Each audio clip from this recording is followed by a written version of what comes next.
Shalom saudaraku, orang tidak akan pernah merasakan bahwa Tuhan itu satu-satunya kebutuhan dan kepentingannya kalau masih menyimpan banyak keinginan atau masih merasa memiliki sesuatu. Ya, Tuhan mengatakan bahwa kita harus melepaskan diri dari segala milik kita baru dapat menjadi murid atau baru layak bagi Dia. Memang pada akhirnya orang percaya yang benar itu tidak boleh merasa memiliki sesuatu. Dan segala keinginannya itu harus ditanggalkan kecuali satu, yaitu bagaimana hidup menyenangkan hati Allah. Ini kedengarannya ekstrim atau aneh. Tidak, ini paling benar. Ini paling benar. Jangan lagi sibuk masalah-masalah yang lain. Ya. Tetapi biar fokus kita hanya ini, bagaimana kita dapat benar-benar menyukakan hati Allah. Menjadi manusia yang benar-benar menyukakan hati Allah.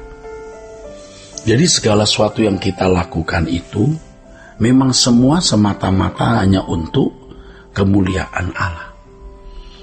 Nah, seni untuk tidak merasa memiliki sesuatu dan tidak merasa memiliki kesenangan atau memang tidak memiliki kesenangan, itu bukan hal yang mudah. Itu berat. Tetapi orang yang merindukan hal ini akan diproses Tuhan. Memang prosesnya juga menyakitkan, saudara. Jadi kalau saudara berkata, Tuhan, aku mau menjadikan Engkau satu-satunya kebutuhanku, hanya satu-satunya kepentinganku, Tuhan pasti menggarap saudara. Menggarap dengan berbagai pergumulan, persoalan-persoalan hidup, sampai saudara memang tidak merasa memiliki sesuatu lagi. Apakah itu harta, kekayaan, harga diri, pangkat, gelar, kehormatan manusia, saudara. Dan saudara akan merasa bahwa Anda memang tidak punya sesuatu, rumah, mobil, uang, semua milik Tuhan. Nah, ini membuat saudara akan mengalami yang namanya keringanan. Dan kalau orang memiliki keringanan seperti ini, maka ia bisa memiliki keriangan. Apakah ini bisa terjadi dalam hidup kita? Bisa. Dulu saya juga tidak yakin ya untuk ini. Ya, kita dulu tidak yakin. Sekarang kita yakin ini sebuah keniscayaan. Sebab Tuhan sendiri yang mengajarkan kepada kita bagaimana Dia menjadi segalanya dalam hidup ini. Kalau kita menjadikan Tuhan segalanya dalam hidup ini, ya problem kita ya hanya Dia. Bagaimana kita menyukakan hati Dia dan tidak mendukakan hati Dia. Nah, di dunia saja kalau orang jatuh cinta,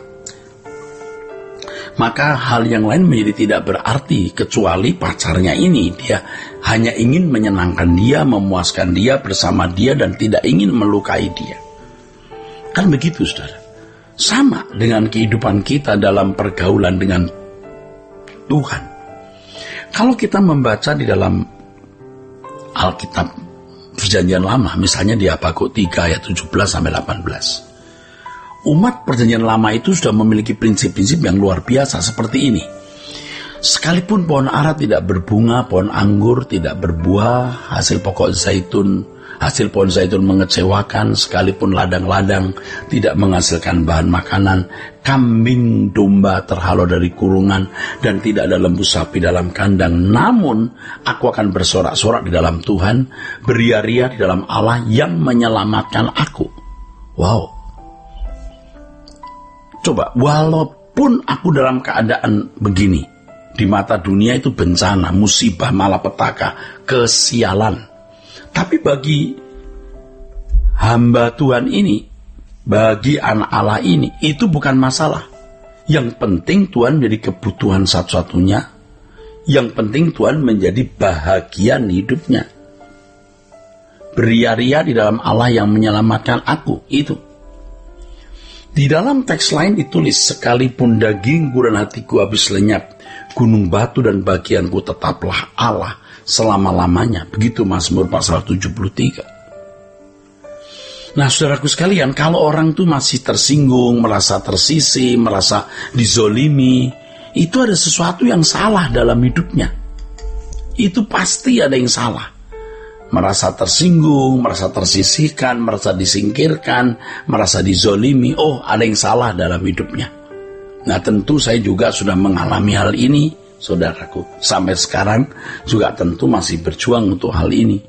Oh, tetapi yuk kita bersama-sama mengambil satu keputusan bahwa kita mau hidup sesuai dengan kehendak Allah.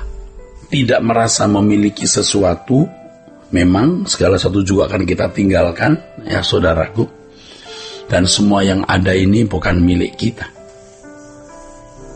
Namun aku akan bersorak-sorak di dalam Tuhan, beria-ria di dalam Allah yang menyelamatkan aku. Tuh, Tuhan kan kebutuhanku satu-satunya.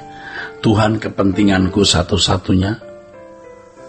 Saudaraku sekalian, jika kita benar-benar menjadikan Tuhan satu-satunya kebutuhan kita, kepentingan kita, saudara, kita tidak takut menghadapi apapun. Yang penting bagi kita, kita tidak kehilangan Tuhan Yesus. Tentu saja seperti yang tadi saya kemukakan, kita menjadi takut akan Allah, dan hidup kita makin bersih karena kita tidak berani berbuat dosa. Tuhan adalah kebahagiaan kita.